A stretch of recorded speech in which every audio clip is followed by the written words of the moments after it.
హైదరాబాద్ నాంపల్లి పరిసర ప్రాంతాల్లో భారీ ట్రాఫిక్ జామ్ అయింది. బచాస్ ఫర్నిచర్ గోదాం అగ్ని ప్రమాదంతో అబిడ్స్, నాంపల్లి, ఎంజే మార్కెట్, ఏక్ మినార్ రూట్లో వాహన రాకపోకలకు ఇబ్బంది ఏర్పడింది. నాంపల్లి అబిడ్స్ రోడ్లో వాహనాలు నిలిచిపోయాయి. భారీ ట్రాఫిక్తో ఇటు రెస్క్యూ ఆపరేషన్కు ఆటంకం ఏర్పడింది. ఇప్పటికే నాంపల్లి ఎగ్జిబిషన్కు ఎవరూ రావద్దని పోలీసులు సూచించారు. నుమాయిష్కు ఇవాళ రావద్దని తెలిపారు.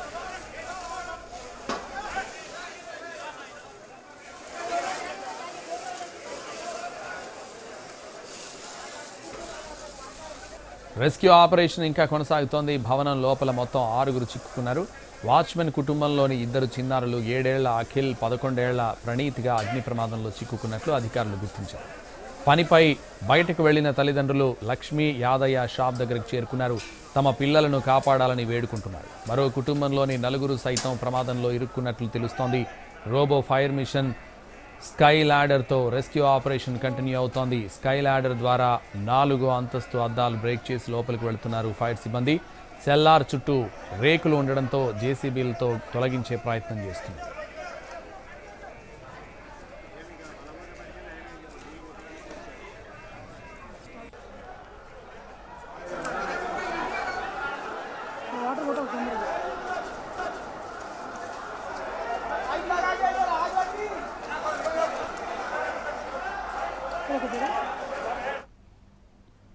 హైదరాబాద్ నాంపల్లి పరిసర ప్రాంతాల్లో భారీ ట్రాఫిక్ జామ్ అయింది. బచాస్ ఫర్నిచర్ గోదాం అగ్ని ప్రమాదంతో అబిడ్స్, నాంపల్లి, ఎంజే మార్కెట్, ఏక్ మినార్ రూట్లో వాహన రాకపోకలకు ఇబ్బంది ఏర్పడింది.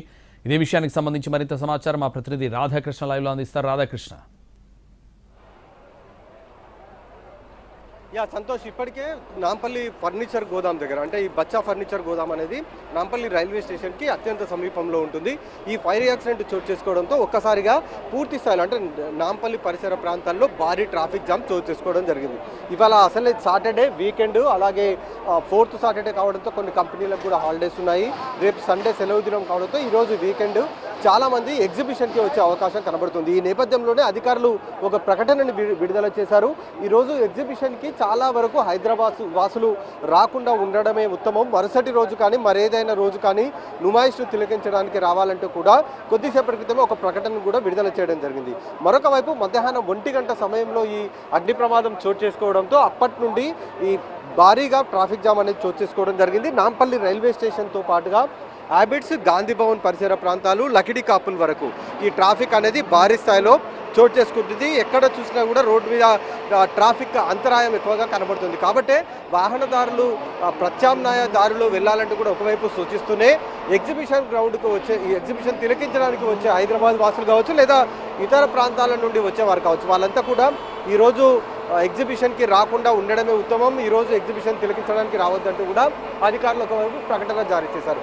మరొక వైపు అగ్ని ప్రమాదానికి సంబంధించిన ఇష్యూ కనుక చూస్తే మాత్రం ప్రస్తుతం ఇంకా అగ్ని ప్రమాదం జరిగిన 4 అంతస్తుల భవనం నుంచి ఇంకా దట్టమైన పొగనే వెలువడుతున్న విజువల్స్ మనం చూడొచ్చు. కూడా దాదాపు 5 గంటలకు ఎక్కువగా కూడా సమయం గడిచిపోయింది. ఇప్పటి వరకు లోపల 4గురు ఉన్నట్లుగా చెప్తున్నారు. అందులో 2 చిన్నపిల్లలు, ఆ చిన్నపిల్లలకు సంబంధించిన అమ్మమ్మతో పాటు మరొక వ్యక్తి, మొత్తం 4గురు లోపల చిక్కుకొని ఉండొచ్చు అనేది కూడా చెప్తున్నారు. ఈ చిన్నపిల్లలు వాళ్ళ అమ్మమ్మ మాత్రం ఇదే భవనంలో వాళ్ళు వాచ్మెన్గా పనిచేస్తున్న కుటుంబం సంబంధించిన వాళ్ళు, ఆ చిన్నపిల్లల తల్లిదండ్రులు 2 మాత్రం బయట పని మీద ఉండడంతో లోపల ఆ చిన్నారులను చూసుకుంటూ వాళ్ళ అమ్మమ్మ అక్కడే ఉండిపోయింది. ఎప్పుడైతే ప్రమాదం జరిగిందో వాళ్ళు సెల్లార్ నుంచి బయటికి రావాల్సి ఉంది, కానీ వాళ్ళు రాలేకపోయారు. దీంతో వాళ్ళు లోపల చిక్కుకొని ఉండొచ్చు అనేదే భావిస్తున్నారు. ఎందుకంటే ఇప్పటి వరకు కూడా దాదాపు 5 గంటలు కావాల్సింది కాబట్టి ఇప్పటి వరకు వాళ్లకు సంబంధించిన ఎలాంటి సమాచారం లేకపోవడంతో వాళ్ళు లోపల చిక్కుకొని ఉండొచ్చు అనే భావిస్తున్నారు. అలాగే మరొక వ్యక్తి కూడా లోపల ఉన్నాడని చెప్తున్నారు. వాళ్ళకి సంబంధించిన కుటుంబ సభ్యులు కూడా ఇక్కడ బయట వేచి చూస్తున్నారు.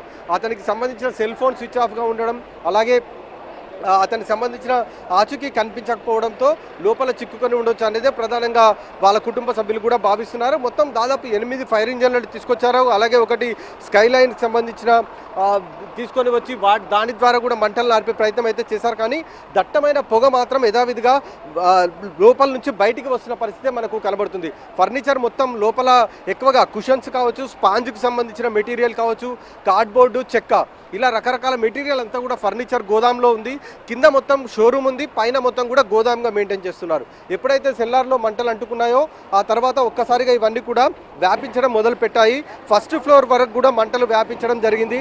ఆ తర్వాత ఆ దట్టమైన పొగ మొత్తం కూడా బయటికి రావడానికి వీలు లేకుండా క్లోజ్డ్ సర్క్యూట్ ఉండడం జరిగింది.